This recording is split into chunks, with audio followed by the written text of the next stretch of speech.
व्यक्तीला शुद्ध व स्वच्छ पाणी मिळणे, प्रति व्यक्ती 55 लिटर पाणी मिळणे, हे उद्देश होता याचा. आणि त्या अंतर्गत त्या गावामध्ये अंमलबजावणी केली. जर हे केली तर आपल्या योजना सफल आणि सुदृढ होईल. जर याचा अपयोग केला तर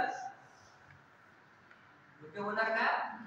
तर काही गोष्टी त्या योजनेमार्फत अनिवार्य आहे, त्याला आपण अभ्यास करतो.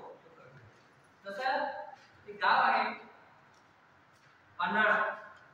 पन्हाळा गाव आहे, ग्रामपंचायत दिगवडे, ग्रामपंचायत दिगवडे, तालुका पन्हाळा, जिल्हा कोल्हापूर.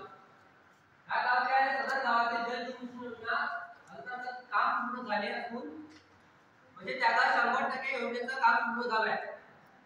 ठीक आहे. प्रति व्यक्ती 55 लिटर पाणी त्या गावाला मिळते.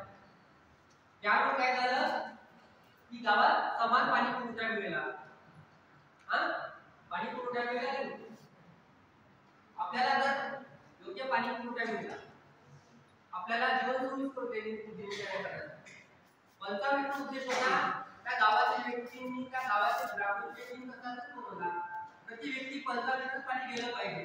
प्रत्येक घरात नळ जोडणी त्या गावाने केली आहे. त्यामुळे काय झालं की पाण्याचा अपव्यय टाळला. गावामध्ये जेवढं पाणी लागण्याच्या व्यक्तीला त्याप्रमाणे त्यांनी ते घेतलं. नळाला कोट्या बसवल्या.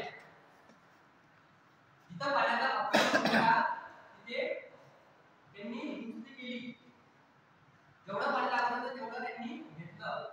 नाहीतर बाकीचं कसं आहे, इकडे जास्त वापरते म्हणून आपण वापरता काय,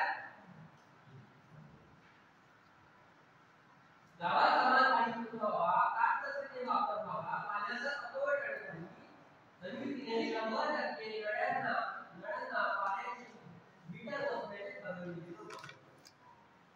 आपण म्हणतो आपण घरात असलेले आपल्या नळातील मीटर काढून टाकतो. का तर बिल जाते, बरोबर की? पाण्याचा आपण वापर जास्त